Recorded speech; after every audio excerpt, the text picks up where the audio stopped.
Chapitre 300 Avec les scribes et les pharisiens chez Daniel, le ressuscité de Naïm. Le 12 octobre 1945. Toute la ville de Naïm est en fête. Jésus est son hôte pour la première fois depuis le miracle de la résurrection du jeune Daniel. Précédé et suivi par un grand nombre de personnes, Jésus traverse la ville en bénissant. Aux habitants de Naïm se sont joints des visiteurs d'autres lieux, venus de Capharnaüm où ils étaient allés le chercher, et d'où on les avait envoyés à Cana et de là à Naïm. J'ai l'impression que maintenant qu'il a de nombreux disciples, Jésus a organisé une sorte de réseau d'information permettant aux voyageurs qui le cherchent de le trouver malgré ses continuels déplacements, limités il est vrai à quelques milles par jour, vu la mauvaise saison et la brièveté des jours. Et parmi ceux qui sont venus le chercher d'ailleurs, il ne manque pas de pharisiens et de scribes très polis en apparence. Jésus est reçu dans la maison du jeune ressuscité. Les notables du pays s'y sont aussi rassemblés. La mère de Daniel, voyant les scribes et les pharisiens, 7 comme les vice-capitaux, les invite humblement en s'excusant de ne pas leur offrir un logement plus digne. « Il y a le maître, femme. Cela donnerait de la valeur même à une caverne, mais ta demeure est bien mieux qu'une caverne, et nous y entrons en disant « Paix à toi et à ta maison ». En effet, la femme qui n'est certainement pas riche s'est mise en 4 pour honorer Jésus. Toutes les richesses de Naïm ont sûrement été mises à contribution et rassemblées pour orner la maison et la table. Et les propriétaires respectifs observent, de partout où c'est possible, la troupe qui passe dans le couloir d'entrée, donnant accès à 2 pièces dans lesquelles la maîtresse de maison a préparé les tables. Peut-être ont-elles demandé une seule faveur en échange du prêt de la vaisselle, des nappes et des sièges, et pour leur travail au fourneau, voir de près le maître et respirer là où il respire. Et maintenant elles se présentent ici et là, rouges, enfarinées, couvertes de cendres ou avec les mains dégoulinantes, selon leurs occupations culinaires. Pleines d'admiration, elles prennent leur petite part de regard divin et de voix divine. Elles boivent de tous leurs yeux et de toutes leurs oreilles la douce figure et la douce bénédiction de Jésus, et elles retournent encore plus rouges à leur fourneau, leur huche et leur évier, heureuses. Celle qui aide à offrir les bassins des ablutions aux hôtes de marque est très heureuse aussi. C'est une adolescente aux cheveux et aux yeux noirs et au teint couleur de rose. Et elle rosit encore lorsque la maîtresse de maison avertit Jésus que c'est l'épouse de son fils et que ce sera bientôt les noces. « Nous avons entendu ta venue pour les célébrer, afin que la maison tout entière soit sanctifiée par toi. Mais maintenant, bénis-la elle aussi, pour qu'elle soit une bonne épouse dans cette habitation. » Jésus la regarde, et comme la jeune épouse s'incline, il lui impose les mains en disant « Que refleurissent en toi les vertus de Sarah, de Rebecca et de Rachel, et que de toi naissent de vrais enfants de Dieu, pour sa gloire et pour la joie de cette demeure. » Maintenant que Jésus et les notables sont purifiés, ils pénètrent dans la salle du festin avec le jeune maître de maison, tandis que les apôtres et d'autres hommes de Naïm moins influents vont dans la pièce en face, et le repas a lieu. Je comprends d'après les conversations que avant que la vision ne commence, Jésus avait prêché et opéré des guérisons à Naïm, mais les pharisiens s'arrêtent peu à cela. En revanche, ils accablent de questions les habitants de Naïm pour obtenir des détails sur la maladie dont était mort Daniel, combien d'heures s'étaient écoulées entre sa mort et sa résurrection, si on l'avait complètement embaumé, etc., etc. Jésus s'abstrait de toutes ces recherches et il parle avec le ressuscité qui va tout à fait bien et qui mange avec un appétit formidable. Mais un pharisien interpelle Jésus pour lui demander s'il était au courant de la maladie de Daniel. « J'arrivais d'Andorre tout à fait par hasard, car j'avais voulu faire plaisir à Judas comme je l'avais fait pour Jean. Je ne savais même pas que je devrais passer par Naïm quand j'ai commencé mon voyage pour le pèlerinage pascal. » Répond Jésus. « Ah, tu n'étais pas allé exprès à Andorre ?» demande un scribe avec étonnement. « Non, à ce moment-là, je n'avais pas la moindre intention de m'y rendre. »« Dans ce cas, pourquoi y es-tu allé ?» ?»« Je l'ai dit, parce que Judas le désirait. »« Et pourquoi ce caprice ?»« Pour voir la grotte de la magicienne. »« Peut-être lui en avais-tu parlé ?»« Jamais. Je n'avais pas de raison de le faire. » Je veux dire, peut-être as-tu expliqué par cet épisode d'autres sortilèges pour initier tes disciples à… À quoi? Pour initier à la sainteté, il n'est guère besoin de pèlerinage. Une cellule ou une lande déserte, un pic sur la montagne ou une maison solitaire conviennent aussi bien. Il suffit que celui qui enseigne fasse preuve d'austérité et de sainteté, et que celui qui écoute ait la volonté de se sanctifier. Voilà ce que j'enseigne, et rien d'autre. Mais les miracles qu'ils font, eux, les disciples, que sont-ils sinon des prodiges et la volonté de Dieu, cela seulement. Et plus ils deviendront saints, plus ils en accompliront, par l'oraison, le sacrifice et l'obéissance à Dieu, pas autrement. En es-tu sûr? Demande un scribe qui, le menton dans la main, regarde Jésus par-dessous. Son ton est discrètement ironique et même compatissant. Moi, je leur ai donné ces armes et cette doctrine. Si par la suite il se trouve l'un d'eux, et ils sont nombreux, qui s'abaisse à d'indignes pratiques, par orgueil ou autre vice, ce n'est pas de moi que sera venu le conseil. Je peux prier pour essayer de racheter le coupable, je peux m'imposer de dures pénitences expiatoires pour obtenir de Dieu qu'il l'aide particulièrement par les lumières de sa sagesse à reconnaître son erreur. Je peux me jeter à ses pieds pour le supplier, de tout mon amour de frère, de maître, d'ami, de renoncer à la faute. Et je ne penserai pas m'avilir en le faisant, car le prix d'une âme est tel qu'il vaut la peine de subir n'importe quelle humiliation pour obtenir cette âme. Mais je ne peux faire davantage, et si malgré cela la faute continue, mes yeux et mon cœur de maître et d'ami trahi et incompris répandront pleurs et sang. Quelle douceur et quelle tristesse dans la voix et dans l'attitude de Jésus. Scribes et pharisiens se regardent, c'est tout un jeu de clin d'œil, mais ils ne disent rien d'autre sur ce sujet. En revanche, ils demandent au jeune Daniel s'il se rappelle ce qu'est la mort, ce qu'il a éprouvé en revenant à la vie, et ce qu'il a vu dans l'intervalle entre la vie et la mort. Moi, je sais que j'étais mortellement malade et j'ai souffert l'agonie. Ah, quelle expérience redoutable! Ne m'y faites pas penser. Et pourtant un jour viendra où je devrai la souffrir de nouveau.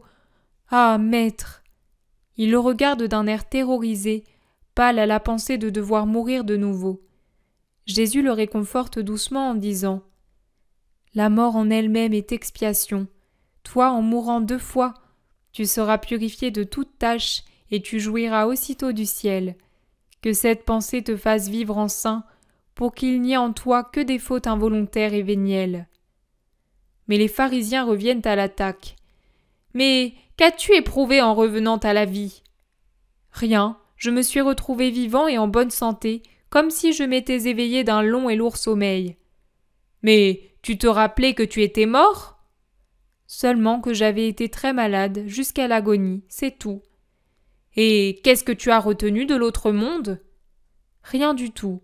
Un trou noir, un espace vide dans ma vie.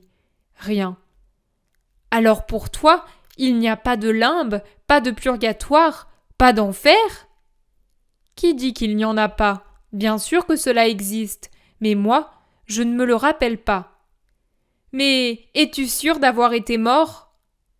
Tous les habitants de Naïm bondissent. « S'il était mort, et que voulez-vous de plus ? Quand nous l'avons mis sur la civière, il commençait déjà à sentir mauvais, et d'ailleurs avec tous les baumes et toutes les bandelettes, même un colosse en serait mort. Mais toi, tu ne te souviens pas d'être mort ? Je vous ai dit que non. » Le jeune homme s'impatiente et il ajoute « Mais qu'est-ce que vous voulez prouver par ces discours lugubres ? Que tout un village a fait semblant que j'étais mort, y compris ma mère, y compris mon épouse qui était au lit mourant de chagrin, y compris moi-même ligoté, embaumé, alors que ce n'était pas vrai ? Que dites-vous ? Qu'à Naïm tous étaient des enfants ou des idiots qui voulaient plaisanter ? Les cheveux de ma mère ont blanchi en quelques heures. On a dû soigner mon épouse parce que le chagrin et puis la joie l'avaient rendue comme folle. Et vous doutez ? D'ailleurs, pourquoi aurions-nous fait cela ? Pourquoi, c'est vrai, pourquoi l'aurions-nous fait ? Disent les habitants de Naïm. Jésus garde le silence. Il joue avec la nappe comme s'il était absent. Les pharisiens ne savent que dire. Mais Jésus se met à parler à l'improviste quand la conversation et la discussion semblent terminées. En voici la raison. Eux, il désigne les pharisiens et les scribes, veulent prouver que ta résurrection n'est qu'un jeu bien combiné pour accroître ma réputation auprès des foules. J'en serai l'inventeur et vous les complices pour trahir Dieu et le prochain. Non, je laisse les tromperies aux indignes. Je n'ai pas besoin de sorcellerie ni de stratagème, de jeu ou de complicité pour être ce que je suis. Pourquoi voulez-vous refuser à Dieu le pouvoir de rendre l'âme à une chair ? S'il la lui donne quand la chair se forme, et puisqu'il crée les âmes à chaque fois, ne pourra-t-il pas la rendre quand l'âme, revenant à la chair à la prière de son Messie, peut être la cause de la venue à la vérité de foules nombreuses ? Pouvez-vous refuser à Dieu le pouvoir du miracle ? Pourquoi voulez-vous le lui refuser ? Es-tu Dieu ? Je suis celui qui suis. Mes miracles et ma doctrine disent qui je suis. Mais pourquoi ne se souvient-il de rien alors que les esprits invoqués savent dire ce qu'est l'au-delà ? Parce que cette âme déjà sanctifiée par la pénitence d'une première mort dit la vérité, alors que ce qui parle par les lèvres des nécromanciens n'est pas vérité. Mais Samuel est venu sur l'ordre de Dieu, pas de la magicienne, pour apporter à celui qui était traître à la loi le verdict du Seigneur, car on ne se moque pas de ses commandements. Dans ce cas, pourquoi tes disciples le font-ils ? La voix arrogante d'un pharisien qui, piqué au vif, hausse le ton de la discussion, attire l'attention des apôtres qui sont dans la pièce en face, séparés par un couloir large d'un peu plus d'1 mètre, sans porte ni lourde tenture qui isole. Entendant qu'on les met en cause, ils se lèvent et viennent sans faire de bruit, écouter dans le couloir. En quoi le font-ils ? Explique-toi, et si ton accusation est vraie, je les avertirai de ne plus rien faire de contraire à la loi. Moi, je sais en quoi ils le font, et beaucoup d'autres avec moi. Mais toi, qui ressuscites les morts et qui prétends être plus grand qu'un prophète, découvre-le par toi-même. Nous ne te le dirons certainement pas. Tu as des yeux, du reste, pour voir aussi beaucoup d'autres actions commises par tes disciples, alors qu'on ne doit pas les faire, ou omises quand on doit les faire, et tu ne t'en soucies pas. Veuillez m'en indiquer quelques-unes. Pourquoi tes disciples transgressent-ils les traditions des anciens ? Aujourd'hui, nous les avons observés, et aujourd'hui même, pas plus tard qu'il y a 1 heure. Ils sont entrés dans leur salle pour manger sans s'être purifiés les mains auparavant. Si les pharisiens avaient dit « et ils ont égorgé des habitants auparavant », ils n'auraient pas pris un ton d'aussi profonde horreur. Vous les avez observés, oui. Il y a tant de choses à voir et qui sont belles et bonnes. Des choses qui font bénir le Seigneur de nous avoir donné la vie pour que nous ayons la possibilité de les voir et parce qu'il les a créées ou permises. Et pourtant, vous ne les regardez pas, et avec vous beaucoup d'autres, mais vous perdez votre temps et votre paix à poursuivre ce que vous ne jugez pas bon. Vous ressemblez à des chacals, ou plutôt à des hyènes qui suivent à la trace une pestilence en négligeant les senteurs que le vent apporte des jardins parfumés. Les hyènes n'aiment pas les lys et les roses, le jasmin et le camphre, les cinnamommes et les œillets. Pour elles, ce sont des odeurs désagréables. Mais la puanteur d'un corps en putréfaction au fond d'un ravin, ou dans une ornière, enfoui sous les ronces où l'a enseveli un assassin, ou rejeté par la tempête sur une plage déserte, gonflée, violée, crevée, horrible.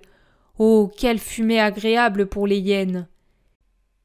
Et elles hument le vent du soir, qui condense et transporte toutes les émanations que le soleil a évaporées après les avoir chauffées, pour sentir cette vague odeur qui les attire. Après les avoir découvertes et en avoir trouvé la direction, les voilà qui partent en courant, le museau à l'air, les lèvres déjà retroussées dans ce frémissement des mâchoires, semblable à un rire hystérique, pour aller là où se trouve la putréfaction.